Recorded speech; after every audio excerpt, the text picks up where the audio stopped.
नमस्कार दोस्तों, स्वागत है आप सभी का हमारे YouTube चैनल तत्काल एजुकेशन पे। दोस्तों उम्मीद करते हैं आप सभी बहुत अच्छे होंगे, आपकी तैयारी भी काफी जबरदस्त तरीके से चल रही होगी। दोस्तों आज हम आप लोगों के लिए रीजनिंग के 15 अति महत्वपूर्ण प्रश्न के बारे में इस वीडियो बताएंगे जो कि SSC, railway, group D, NTPC या किसी स्टैटिक एग्जाम की तैयारी कर रहे हैं। इस टाइप के प्रश्न हमसे परीक्षा में पूछे जाएंगे। दोस्तों ये पार्ट नंबर कौन सा 82 या पार्ट नंबर 81 नहीं देखे तो आप वीडियो सेक्शन में जाके देख सकते हैं। चलिए दोस्तों पहला प्रश्न देख लेते हैं। दोस्तों पहला प्रश्न है, इसमें देखिए नीचे दी गई श्रृंखला श्रेणी में प्रश्नवाचक चिन्ह के स्थान पर कौन सी संख्या आएगी। देखिए नीचे यहाँ पर आपको एक श्रृंखला दी है, इन श्रृंखला में बताना है कि इस प्रश्नवाचक के चिन्ह पर इन चार ऑप्शन में से कौन सी संख्या पर भरा जाएगा। देखिए तो यहाँ पर सबसे पहले ध्यान से देखते हैं श्रृंखला किस प्रकार से चल रहा है। ठीक है, देखिए यहाँ पर 801 हो रहा है, 801 से 800 हो रहा है, फिर 800 से यहाँ पर 797, 797 से 792 हो रहा है, 792 से 785 हो रहा है और 785 से आपको अगला संख्या ज्ञात करना है। देखिए इन श्रृंखला को ध्यान से देखने के बाद में हमको क्या दिख रहा है, हमको यही दिख रहा है कि देखिए 801 से क्या लिख रहे हैं, 800 लिख रहे हैं यानी -1 कर रहा है, और 8 से क्या लिख रहा है, 797 लिख रहा है यानी -3 कर रहा है। अब देखिए 97 से क्या लिख रहे हैं, 92 लिख रहा है तो -5 कर रहा है, और 92 से क्या लिख रहे हैं, 85 लिख रहे हैं तो माइनस यहाँ पर 7 कर रहा है, और 85 से यहाँ पर क्या करेंगे तो माइनस यहाँ पर 9 करेंगे। जब 85 यानी 785 में से 9 को माइनस करेंगे तो 5 इसमें घटाएंगे तो 80 हो गया, और 4 इसमें से 76 यानी 700 कितना गया, ये 76 आ गया। यानी इस प्रश्नार्थक चिन्ह पर कौन सी संख्या भरा जाएगा, 776 हो गया। तो देखते हैं किस ऑप्शन में दिख रही है, तो ऑप्शन नंबर बी में दिख रहा है यानी ऑप्शन नंबर बी आपका सही हो जाएगा। दोस्तों मैं उम्मीद करता हूँ इस प्रश्न को भी आप अच्छी तरह से समझ पाओगे। नेक्स्ट प्रश्न देख लेते हैं। दोस्तों दूसरा प्रश्न है, इसमें देखिए नीचे दिए गए विकल्पों में से संबंधित संख्या को चुनिए। देखिए नीचे यहाँ पर आपको एक संबंधित संख्या दी है यानी 42 जो है ना आपको 56 से समित है। ठीक उसी प्रकार से बताना है कि यहाँ पर 132 जो है ना इस प्रश्नार्थक के चिन्ह पर इन चार ऑप्शन से किसे समित होगा। देखिए तो यहाँ पर सबसे पहले प्रश्न को समझते इसमें बोलकर है, ठीक है ना। देखिए यहाँ पर क्या बोल रहे हैं, ये बोल रहा है कि यहाँ पर 42 को क्या करेंगे कि 56 आ जाएगा, उसी प्रकार से 132 को रखेंगे, ठीक ना। देखिए अगर मान लीजिए यहाँ पर 42 में 8 जोड़ देंगे तो 50 हो गया, और फिर यहाँ पर आपको 6 जोड़ देंगे तो 56 हो गया। तो 8 5 कितना गया, 14 दिख रहा है, ठीक है ना। यहाँ पर 8 5 कितना गया, ये 14 दिख रहा है। मान लीजिए इसको 14 को जोड़ देते हैं, कितना गया, 4 2 6 हो गया, 1 जोड़ देंगे 5 आ गया। उसी प्रकार से अगर मान लीजिए क्या करते हैं 14 को जोड़ते हैं, इसमें कितना आना चाहिए, देखिए तो 4 2 6 हो गया, और 3 1 4 आ गया, और एक 146 आ गया। 146 इसमें दिया है, नहीं दिया है, यानी इसका मतलब किस तरह से प्रश्न सोल्व नहीं किया जा सकता है, इसमें थोड़ा सा लॉजिक लगाना होगा, ठीक ना। देखिए लॉजिक इसमें कैसे लगाएंगे, यहाँ पर ध्यान से देखिए एक क्या दिख रहा है, ये 42 दिख रहा है। 42 कैसे आएगा, तो यहाँ पर देखिए ना 7 का स्क्वायर कर देंगे और 7 को माइनस करेंगे तो 7 थे 49, तो यहाँ पर आपको देखिए 49 आ गया। 49 में 7 को माइनस कर देंगे, यहाँ पर कितना आ गया, ये 42 आ जाएगा, ठीक ना। उसी प्रकार से देखिए 56 दिख रहा है। 56 किस प्रकार से आएगा, देखिए 8 8 64, हाँ यहाँ पर 8 को स्क्वायर कर देंगे, ठीक है, और 8 को माइनस कर देंगे। जब 8 का स्क्वायर करेंगे तो यहाँ पर 64 आता है, और 64 में से 8 को माइनस कर लेंगे तो कितना बचेगा, ये 56 आ जाएगा, जो 56 यहाँ पर आपको दिया है, ठीक है ना। उसी प्रकार से यहाँ पर 32 को भी रखेंगे। देखिए 7 के बाद में यहाँ पर क्या है, 8 आया है, तो यहाँ पर भी उसी प्रकार से रखना है। देखिए यहाँ पर मान लीजिए 12 को रखेंगे, 12 का स्क्वायर करेंगे और 12 को यहाँ पर माइनस कर देंगे, ठीक है ना। 12 को यहाँ पर माइनस करेंगे, जब 12 का स्क्वायर करेंगे तो 144 आता है, और 144 में से 12 को माइनस कर लेंगे तो कितना बचेगा, हाँ 132 आ जाएगा, ठीक है ना। 132 आ गया। उसी प्रकार से देखिए 12 के बाद में यहाँ पर क्या रखेंगे, 13 को रखते हैं, यानी 13 का क्या करेंगे, स्क्वायर कर देंगे, फिर 13 को माइनस कर लेंगे। 13 का स्क्वायर करेंगे तो 169 आता है, फिर यहाँ पर 13 माइनस कर लेंगे तो कितना बचेगा, यहाँ पर आपको 156 बच जाएगा। यानी देखिए यहाँ पर आपको कि इस प्रश्नार्थक चिन्ह पर कौन सी संख्या बच जाएगा, 156 हो जाएगा। तो 156 को देखते हैं किस ऑप्शन में दिख रही है, तो ऑप्शन नंबर किस में दिख रहा है, ऑप्शन नंबर यहाँ पर आपको ए में दिख रहा है, यानी ऑप्शन नंबर ए आपका सही हो जाएगा। दोस्तों मैं उम्मीद करता हूँ इस प्रश्न को भी आप अच्छी तरह से समझ पाओगे। नेक्स्ट प्रश्न देख लेते हैं। दोस्तों तीसरा प्रश्न है, इसमें देखिए विजय अपनी कक्षा में शीर्ष 34वें स्थान पर तथा नीचे से 11वें स्थान पर है, उसकी कक्षा में कितने विद्यार्थी हैं। देखिए यहाँ पर सबसे पहले प्रश्न को समझिए, इसमें बोलकर है, ठीक है ना। देखिए यहाँ पर क्या बोल रहे हैं, ये बोल रहे हैं ना कि यहाँ पर आपको विजय जो अपनी कक्षा में वो शीर्ष 34वें स्थान पर है और नीचे से 11वें स्थान पर है, तो जो उसकी कक्षा में कुल कितने विद्यार्थी हैं आपको इसी को बताना है। देखिए यहाँ पर क्या करिएगा, वीडियो को रोककर खुद अपने आप से बनाने की कोशिश करिएगा, और 15 प्रश्न में से अपने कितने प्रश्न सही किए वीडियो को लास्ट में कमेंट में जरूर बताइएगा। और इस चैनल पर पहली बार आए तो चैनल को सब्सक्राइब कर बेल आइकन घंटी को प्रेस जरूर कर लीजिए, क्योंकि सबसे पहले इस तरह क्लास आपको मिलता रहे। देखिए यहाँ पर सबसे पहले ध्यान से देखते हैं ना, विजय अपनी कक्षा में ऊपर से कितना है, ये 34वें स्थान पर है। 34वें रख लेंगे। आगे बोल रहा है कि नीचे से 11वें स्थान पर है, नीचे से 11वें स्थान पर रख लेंगे। अब बताना है कि उसकी कक्षा में कितने विद्यार्थी हैं, कुल विद्यार्थी या कितने विद्यार्थी पूछेगा ना, तो इन दोनों का क्या करेंगे, आपस में जोड़ देते हैं, ठीक ना, और -1 करते हैं। इन दोनों का आपस में जोड़ेंगे तो 4 1 5 हो गया और 3 1 4 आ गया, यानी 45 आ गया। 45 में से 1 माइनस कर लेंगे, ये 44 आ गया है। यानी उसकी कक्षा में कितने विद्यार्थी हैं, तो 44 को है। तो 44 को देखते हैं किस ऑप्शन में दिख रही है, तो ऑप्शन नंबर यहाँ पर आपको बी में दिख रहा है, यानी ऑप्शन नंबर बी आपका सही हो जाएगा। दोस्तों मैं उम्मीद करता हूँ इस प्रश्न को भी आप अच्छी तरह से समझ पाओगे। नेक्स्ट प्रश्न देख लेते हैं। दोस्तों 4 नंबर प्रश्न है, इसमें देखिए एक निश्चित कुल भाषा में देखिए रेड दी से यहाँ पर बुक को यहाँ पर OPSTQR के रूप में कुलवत किया जाता है, यानी बुक ऑन टैबलेट को यहाँ पर क्या लिख रहा है, यानी QR, ठीक है ना, यानी LM यानी QP के रूप में कुलवत किया जाता है। तो दी गई कुल भाषा में बुक के लिए कुल क्या होगा, आपको इसी को बताना है। देखिए यहाँ पर सबसे पहले प्रश्न को समझते हैं, इसमें बोल कर, ठीक है ना। देखिए यहाँ पर क्या बोल रहे हैं, यहाँ पर आप बोल रहे हैं कि एक निश्चित कुल भाषा दी है, ठीक है ना। देखिए यहाँ पर एक निश्चित कुल भाषा दी है जिसमें देखिए यानी रेड, ठीक है, दिस बुक को यहाँ पर देखिए इतना लिख रहे हैं। उसी प्रकार से बुक नोट टैबलेट को यहाँ पर क्या लिख रहे हैं, इतना लिख रहे हैं। उसी कुल भाषा में बताना है कि बुक को कैसे लिखा जाएगा। तो सबसे पहले देखिए ना, इसको ऐसे लिखा जाता है, ठीक है ना, यानी और रेड हो गया ई है, ठीक है ना, रेड बुक नहीं रेड दिस, यहाँ पर आपको रेड दिस हो गया, ठीक है, रेड दिस बुक हो गया, ठीक है ना, यहाँ पर ये बुक को रख लेंगे, ठीक है, बुक हो गया। अब इसको क्या लिख रहे हैं ना, देखिए OP लिख रहा है, फिर यहाँ पर ST लिख रहा है, फिर QR लिख रहा है, ठीक है ना। उसी प्रकार से देखिए ना यहाँ पर क्या लिख रहा है, ये बुक लिख रहा है, ठीक है ना, और बुक ऑन, ठीक है, यानी टैबलेट, ठीक है, ये टैबलेट दिया है। फिर इसको क्या लिख रहा है, तो इसको देखिए ना यहाँ पर QR दिया है, फिर LM दिया है, फिर यहाँ पर PQ दिया है, ठीक ना। अब आपको बताना है क्या है कि बुक को कैसे लिखा जाएगा। देखिए इसमें क्या करना है ना, इससे आपको शब्द लिख रहा है यानी अक्षर लिख रहा है, इस भी अक्षर लिख रहा है, इन दोनों अक्षर में कौन मिलाएंगे, ठीक ना। जैसे ध्यान से देखिए इसमें क्या करेंगे, कौन मिलाएंगे। अगर इसमें कौन मिलाएंगे और इसमें दोनों में कौन क्या दिख रहा है, देखिए बुक इसमें भी दिख रहा है और बुक इसमें भी दिख रहा है, ठीक है ना। उसी प्रकार से क्या करेंगे, यानी इन दोनों में भी कॉमन मिलाएंगे। इन दोनों में देखिए QR इसमें भी दिख रहा है और QR इसमें भी दिख रहा है, तब बुक का क्या हो जाएगा, QR हो गया। तो QR को देखते हैं किस ऑप्शन में दिख रही है, तो ऑप्शन नंबर यहाँ पर QR किस में दिख रहा है, और QR ऑप्शन नंबर डी में दिख रहा है, यानी ऑप्शन नंबर डी आपका सही हो जाएगा। दोस्तों मैं उम्मीद करता हूँ इस प्रश्न को भी आप अच्छी तरह से समझ पाओगे। नेक्स्ट प्रश्न देख लेते हैं। दोस्तों 5 नंबर प्रश्न है, इसमें देखिए नीचे दिए गए प्रश्न आकृति में लुप्त संख्या ज्ञात कीजिए। देखिए नीचे यहाँ पर आपको एक आकृति दिया है, इन आकृति में बताना है कि इस प्रश्नवाचक के चिन्ह पर इन 4 ऑप्शन में से कौन से संख्या पर भरा जाएगा। देखिए तो यहाँ पर सबसे पहले ध्यान से देखते हैं, ये जो आकृति है ना, आकृति किस प्रकार से चल रही है, ठीक है। जैसे देखिए यहाँ पर आपको 9 लिख रहा है, 16 लिख रहा है, 36 लिख रहा है, 64 लिख रहा है, और फिर यहाँ पर आपको 3 4 5 6 दिख रहा है। देखिए ना, इसको आकृति को ध्यान से देखने के बाद में हमको क्या दिख रहा है, देखिए यहाँ से बांट दिया है, ठीक है ना, यहाँ से ये देखिए बांटा है, ठीक है ना, यहाँ से बांट दिया क्या है कि देखिए 3 का स्क्वायर कर रहा है, यहाँ पर 9 आ गया। जैसे देखिए ना, हाँ यहाँ पर 3 का स्क्वायर करेंगे ना, 9 आ गया, ठीक है। उसी प्रकार से देखिए अभी 4 का स्क्वायर किया तो 16 आ गया।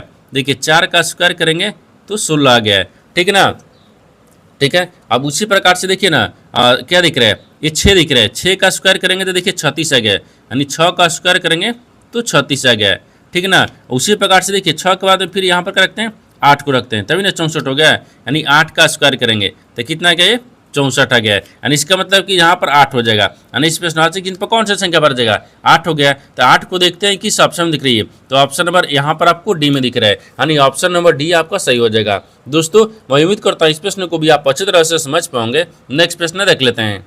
दोस्तों 6 नंबर प्रश्न है, इसमें देखिए निम्नलिखित संख्या और प्रत्येक श्रृंखला का संदर्भ ले तथा नीचे दिए गए प्रश्न का उत्तर दे। गिनती केवल बाएं से दाएं की जानी चाहिए और सभी संख्याएं एकल अंकीय संख्याएं हैं, ठीक है ना। यहाँ पर आपको एक श्रृंखला दिया है, इन श्रृंखला में बताना क्या सवाल देखिए आपको यहाँ से पूछा है, ऐसे कितनी संख्या हैं जिनमें से प्रत्येक के ठीक पहले एक संख्या है तथा ठीक बाद भी एक संख्या है। देखिए यहाँ पर सबसे पहले प्रश्न को समझते इसमें बोलकर है, ठीक है ना।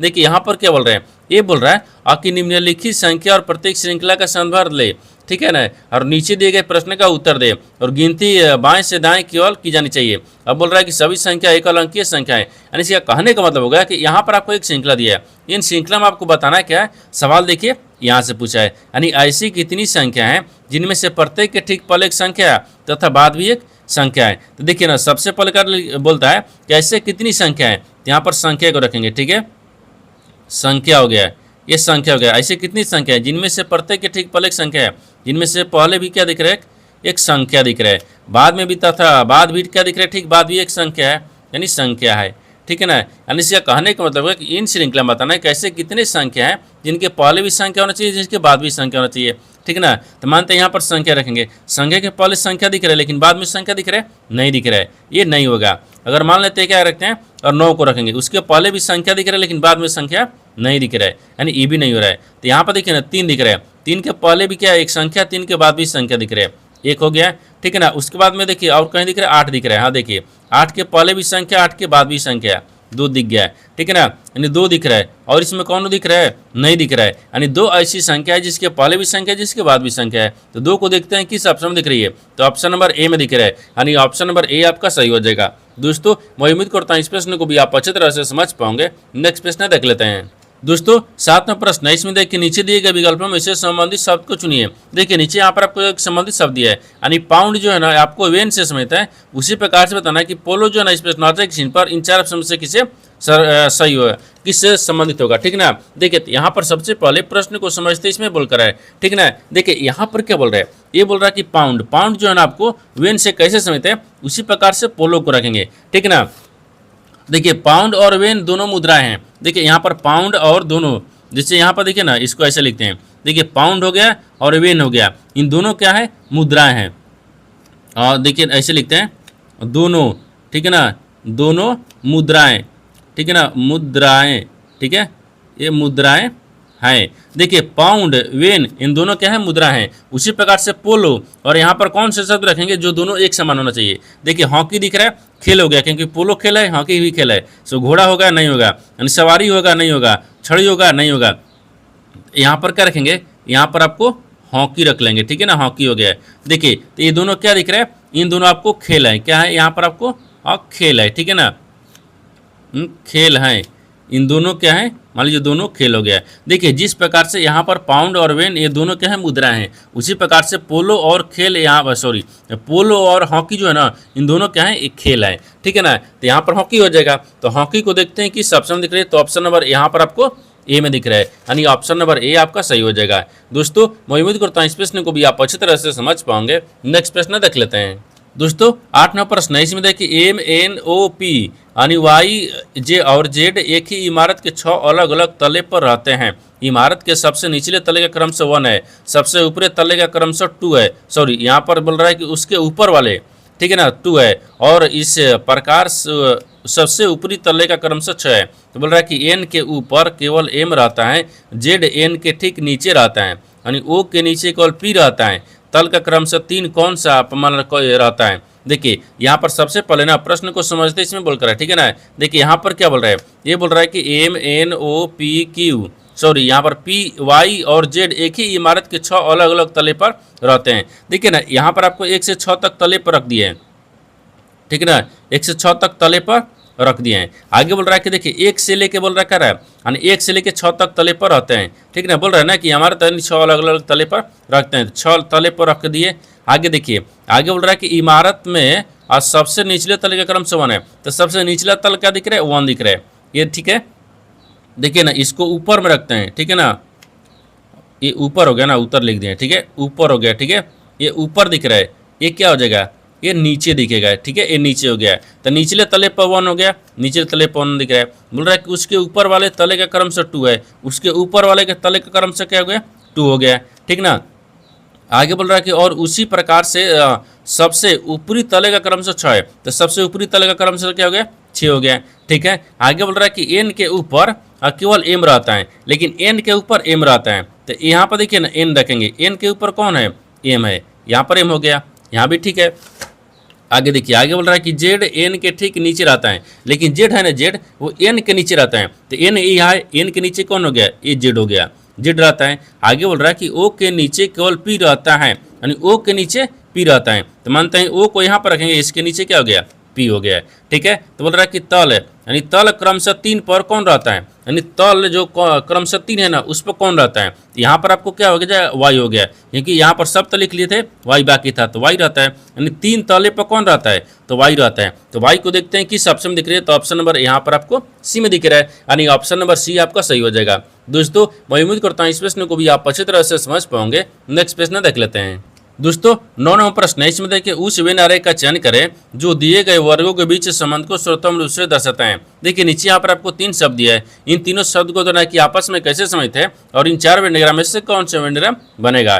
देखिए तो यहाँ पर सबसे पहले ध्यान से देखते हैं कि तीनों शब्द में से कॉमन कौन सा मिल रहा है। ठीक ना, देखिए यहाँ पर जैसे ताजमहल हो गया, आगरा हो गया, यूपी हो गया, तो सबसे कॉमन क्या दिख रहा है, तो सबसे कॉमन हमको देखिए ना यहाँ पर आपको यूपी दिख रहा है। ठीक है ना, यानी यूपी सबसे कॉमन यूपी। यूपी के अंदर में यहाँ पर आपको आगरा आता है और आगरा के अंदर में यहाँ पर ताजमहल आता है। जैसे देखिए यूपी आ गया, यूपी के अंदर में क्या आता है, यानी आगरा हो गया। ठीक है ना, यूपी के अंदर में आगरा आ जाएगा और आगरा के अंदर में यहाँ पर ताजमहल आ जाएगा। ठीक है, ताज ये महल दिख रहा है, यानी इस तरह का वेन डायग्राम बनेगा। इस तरह का वेन डायग्राम ना देखते हैं किस ऑप्शन में दिख रही है, तो ऑप्शन नंबर यहाँ पर आपको ए में दिख रहा है, यानी ऑप्शन नंबर ए आपका सही हो जाएगा। दोस्तों मैं उम्मीद करता हूँ इस प्रश्न को भी आप अच्छी तरह से समझ पाओगे। नेक्स्ट प्रश्न देख लेते हैं। दोस्तों 10वां प्रश्न है, इसमें देखिए कपिल बिंदु ए से ड्राइव करना शुरू करता है और पश्चिम की ओर 9 किलोमीटर ड्राइव करता है, यानी फिर वह दाहिने मुड़ता है और 1 किलोमीटर ड्राइव करता है।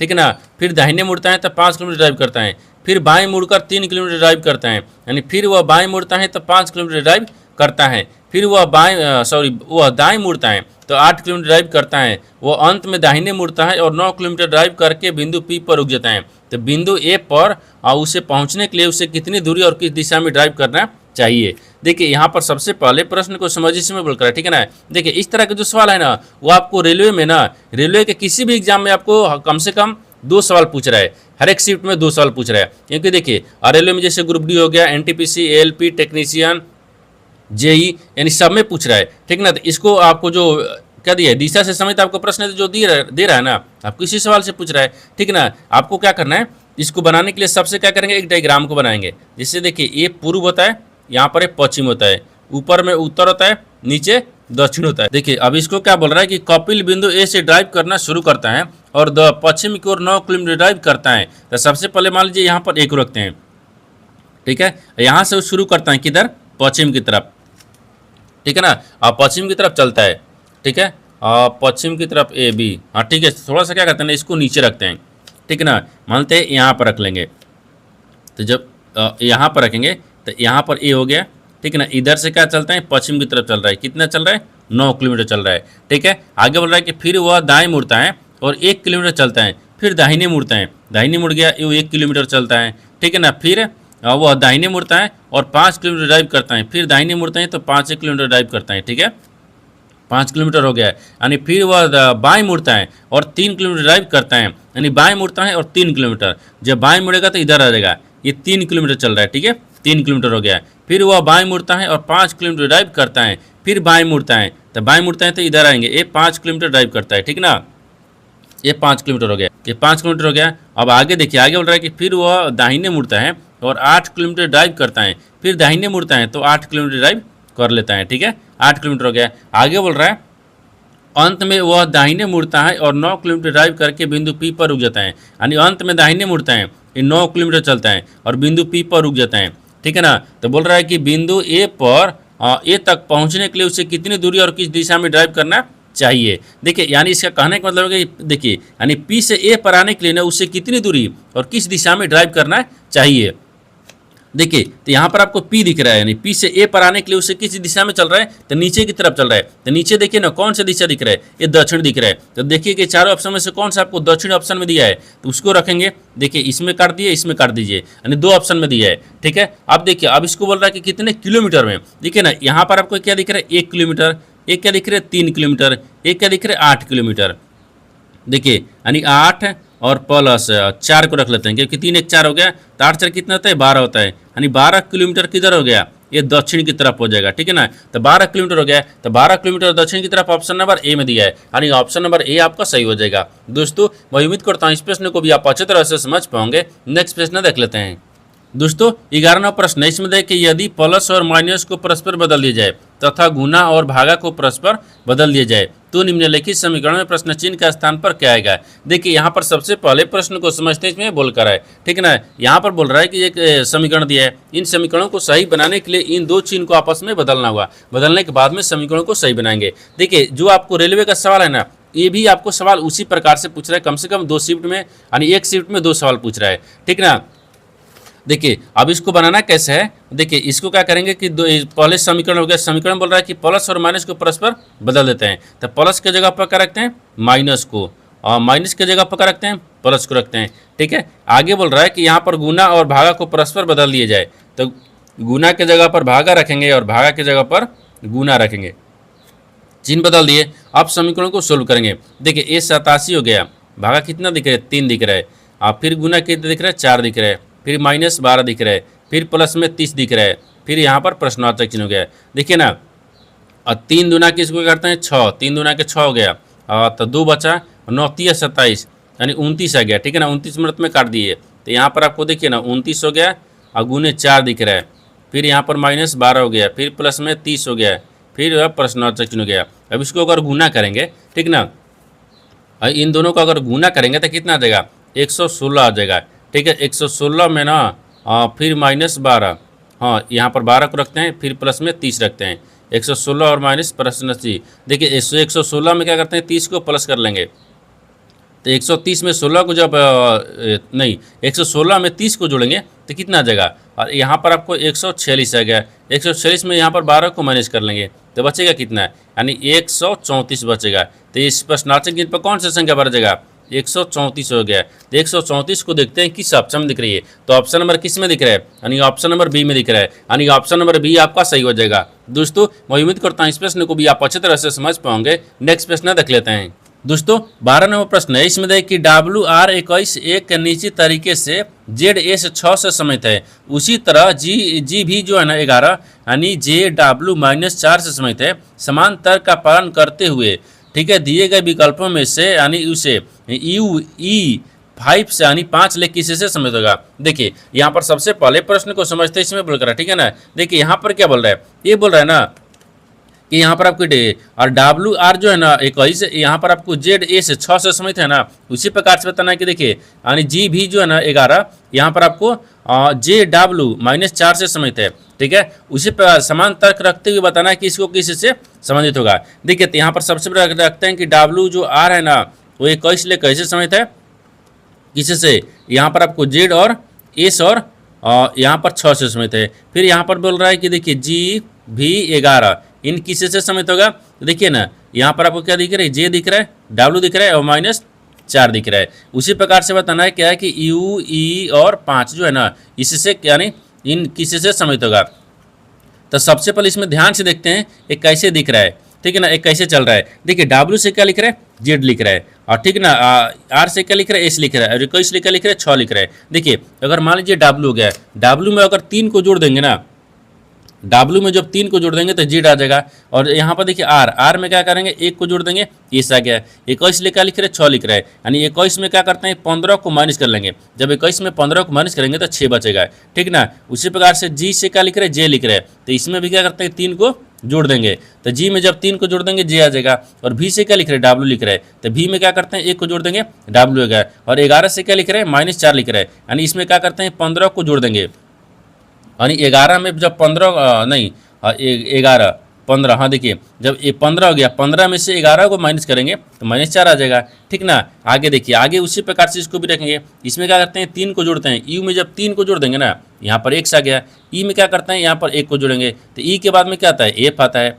ठीक है। अब ये क्या दिख रहा है 5 दिख रहा है, ये 5 है, तो ठीक ना, यहाँ पर आपको 5 दिख रहा है, अब ये 5 दिख रहा है। अब 5 में क्या करेंगे ना, देखिए 5 हो गया, 5 में 15 को जोड़ेंगे, जब देखिए 15 और यहाँ पर 15 दिख रहा है, 15 में जब 5 घटाएंगे तो कितना बचेगा, ये -10 बचेगा, क्योंकि यहाँ पर आपको 5 में से 15 घटाएंगे तो माइनस में जाएगा, क्योंकि बड़ी में से छोटी थोड़ी होता है, यानी छोटी में से बड़ी घटेगा नहीं, तो यहाँ पर माइनस में हो गया, तो माइनस क्या दिख रहा है, ये 10 दिख रहा है। तो यहाँ पर आपको वही पूछा है कि यहाँ पर UE5 किसी से समित है, तो यहाँ पर 1 से ये J यानी F है और 10 ले समित है। देखते हैं किस ऑप्शन में दिख रही है, तो ऑप्शन नंबर किस में दिख रहा है, x F 10, option number D में दिख रहा है, यानी ऑप्शन नंबर डी आपका सही हो जाएगा। दोस्तों मैं उम्मीद करता हूँ इस प्रश्न को भी आप अच्छी तरह से समझ पाओगे। नेक्स्ट प्रश्न देख लेते हैं।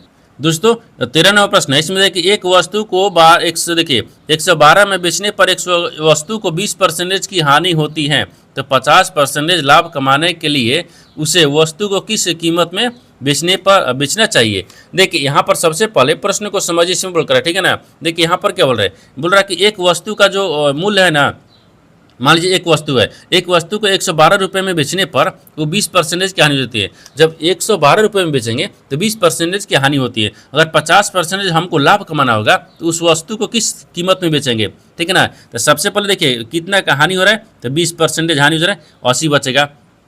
ये कितना हो रहा है, 112 हो रहा है, ठीक ना। तो ये 150 रुपये में कमाना है, बोल रहा है कि 150 रुपये, यानी 50% लाभ बेचना होगा। तो किस वस्तु को बेचेंगे, कितने रुपए में, तो देखिए तो 150 हो गया, क्योंकि 100 में 50 जोड़ देते हैं, ठीक ना। अब इसको क्या करते हैं, 112 दिख रहा है, 112 में क्या करते हैं, यहाँ पर आपको 80 रख लेंगे और गुने यहाँ पर आपको क्या देगा, 150 आ गया। देखिए अगर एक जीरो से एक जीरो काट लेंगे तो यहाँ पर एक स्टेप और चलेंगे तो कितना आ जाएगा, ये 16 और 80 आ गया है। 1680 में क्या करते हैं, 8 से भाग कर लेंगे, क्योंकि 8 बचा है ना, ये 8 से भाग करेंगे तो कितना आ जाएगा, यहाँ पर आपको 210 आ गया है। इसका वही है कि 210 रुपये में बेचेंगे ना तो 50% लाभ हो जाएगा, तो 210 हो गया। तो 210 को देखते हैं किस ऑप्शन दिख रही है, तो ऑप्शन नंबर यहाँ पर आपको सी में दिख रहा है, यानी ऑप्शन नंबर सी आपका सही हो जाएगा। दोस्तों मैं उम्मीद करता हूँ इस प्रश्न को भी आप अच्छे तरह से समझ पाओगे। नेक्स्ट प्रश्न देख लेते हैं। दोस्तों 14 नंबर प्रश्न है, इसमें देखिए एक वस्तु, देखिए एक व्यक्ति अपने आय का, देखिए मासिक आय का 33% खर्च करता है, वह प्रति माह यानी 6298 बचाता है, तो उसका मासिक वेतन के रुपए में कितना है। देखिए यहाँ पर सबसे पहले प्रश्न को समझिए, इसमें बोल कर है, ठीक है ना। देखिए यहाँ पर क्या बोल रहा है कि एक व्यक्ति अपनी मासिक आय, एक व्यक्ति है जो अपनी मासिक आय का 33% खर्च करता है, ठीक है ना, और वो प्रति महीना कितना 6298 रुपया बचा भी लेता है, ताकि उसका मासिक वेतन कितना था, तो वो 33% खर्च भी कर रहा है और 6298 बचा भी रहा है, ठीक ना। तो देखिए तो यहाँ पर कितना निकलते हैं, 100% पर निकलते हैं, जो भी होगा वो 100% पर। तो यहाँ पर 100% में से माइनस क्या करते हैं, 33% निकाल लेंगे, ठीक है। बराबर में यहाँ पर 62 और 98 दिख रहा है, ठीक है ना। तो यहाँ पर आपको घटाएंगे तो कितना क्या, 67% आ गया है। जब 67% पे यहाँ पर 62 और 98 में घटाएंगे, ठीक है। देखिए मासिक आय, मासिक दिख रहा है, ठीक है ना, ये मासिक आय हो गया, ठीक है ना, ये आय रखते हैं। मासिक आय कितना दिख रहा है, तो 33%, ठीक है। और 33 बराबर कितना दिख रहा है, 6298 आ गया है, ठीक है ना। और बाटा में कितना रखेंगे, 67 रखेंगे, और फिर गुने कितना करेंगे, 33 हो जाएगा ना, यहाँ पर 33 आ गया है, ठीक है ना। अब इसको सोल्व करेंगे और 11 यहाँ, जब इसको सोल्व करेंगे तो ये 94 मिनट में कट जाएगा, ठीक है ना। देखिए ना ये 94 हो गया, सॉरी ये 94 दिख रहा है ना, 94 गुने 33 आ गया। इसको करने पर कितना गया, ये 3102 आ गया।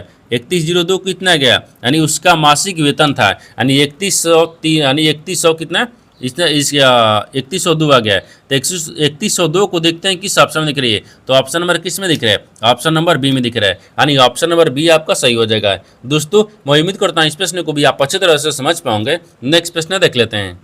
दोस्तों 15 प्रश्न है, इसमें देखिए 1200 की धनराशि पर 3% मासिक ब्याज की दर से एक माह में प्राप्त साधारण ब्याज ज्ञात कीजिए। देखिए यहाँ पर सबसे पहले प्रश्न को समझिए, इसमें बोल कर है, यहाँ पर बोल रहा है कि 1200 रुपये दिए, 3% दिए है और एक महीने दिया है, इसका साधारण ब्याज ज्ञात करना है। तो साधारण ब्याज बराबर क्या होता है, देखिए एक फॉर्मूला होता है साधारण और ब्याज हो गया, ठीक है ना। साधारण ब्याज बराबर क्या होता है, तो यहाँ पर आपको मूलधन होता है, ठीक है, मूलधन गुने दर गुने ये समय दिख रहा है, ठीक है ना, समय होता है, और बाटा में 100 होता है। तो मूलधन कितना दिए, 1200 दिया है, मूलधन कितना दिए 1200, और गुने दर कितना दिए 3%, समय दिया 1 दिए, और बाटा में 100 कर लेंगे, 2 जीरो से 2 जीरो काट लेंगे, बर 3 36 आ गया। कितना गया यहाँ पर आपको 36 आ गया। आपसे वही पूछा है कि साधारण ब्याज ज्ञात कीजिए, 36 आ गया। तो 36 को देखते हैं किस ऑप्शन में दिख रही है, तो ऑप्शन नंबर यहाँ पर आपको डी में दिख रहा है, यानी ऑप्शन नंबर डी आपका सही हो जाएगा। दोस्तों मैं उम्मीद करता हूँ इस प्रश्न को भी आप अच्छी तरह से समझ पाओगे। नेक्स्ट वीडियो में मिलते हैं, तब तक जय हिंद।